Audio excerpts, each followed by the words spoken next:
Hi guys, this is Kunal from Kit Kaksha and we would be studying socket programming in C. So it is going to be a 10 to 12 part video series and I would be teaching socket programming which is a part of your computer networks.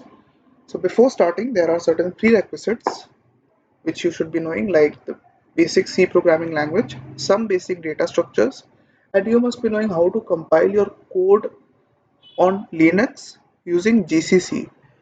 Same principles can be compiled or the same programs can be compiled in Windows as well using the WinSock library, but then you need to install a lot of things before you actually start to code. Whereas in Linux, that's not the case. You can just start away with your actual coding. So when it comes to computer networks, Linux is the go-to operating system. So what is socket programming? Socket programs are used to communicate between various processes usually running on different systems. It is mostly used to create a client server environment. So in simple words, uh, in order to create any networked application, you need socket programming. An example of networked application would be your Internet Explorer, which uh, which fetches web pages from the server and produces it. Another example would be your P2P tools such as Bitcomet. So these are some of the networked application, and in order to create them, you need socket programming.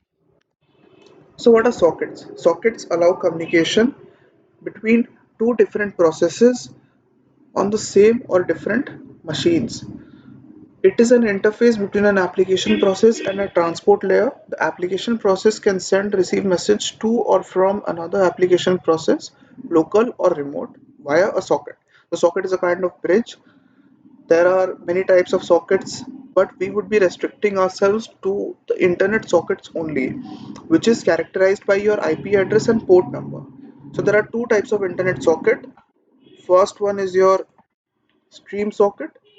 Another socket is your datagram socket. The stream socket depends upon it relies on TCP and it is connection oriented, while the datagram socket it relies on UDP and the connection is unreliable. So what is TCP? What is UDP? Before we come to know that, let us look at the client server model. In the socket programming world, almost all communication is based on the client server model. The client is a provider of information. Sorry, a server is a provider of information and client is a seeker of information. An example of a server would be your Apache web server, which provides information, and the Internet Explorer is a client,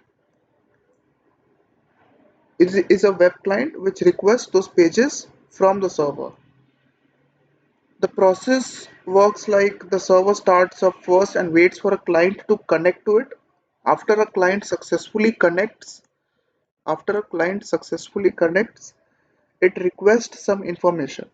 The server serves this information to the client. The client then disconnects and the server waits for more client. So once the transfer of data is over, the connection is closed. Coming to TCP communication and UDP communication, there are two types of. Okay, so before writing any application protocol or while writing any application protocol, you can go for either connection less protocol or connection oriented protocol. The UDP communication is a example of a connection less protocol, while the TCP is an example of connection oriented protocol. So the process works like this: the server and clients are two endpoints. The server first opens a socket, it then binds IP address or port number. For example, in case of a web server, port number of 80 is binded, which is an example of a web server. So 80 is binded on the socket.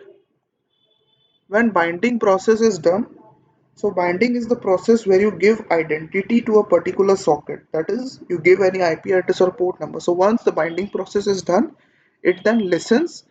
While it is listening to that socket, the client side also opens the socket and connects to the server side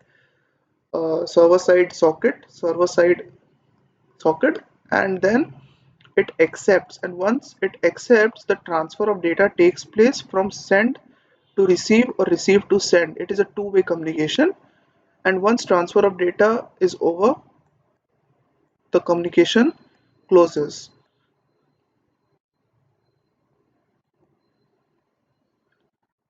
In case of UDP communication, it is a connectionless protocol. So similarly, the server and the client are you know two endpoints. First, you open a socket, you bind that socket with a particular port number or IP address. Once binding is done, you enter into this area where transfer of data takes place. That is from receive from to send to function, and send to receive from function, so on and so forth. And once transfer of data takes place or transfer of data happens, then we close both the endpoints. So this is how your TCP and UDP protocol works. In the upcoming videos, we will be studying about the functions which is involved in both of these communications, and using that how we can write our code. Thank you so much.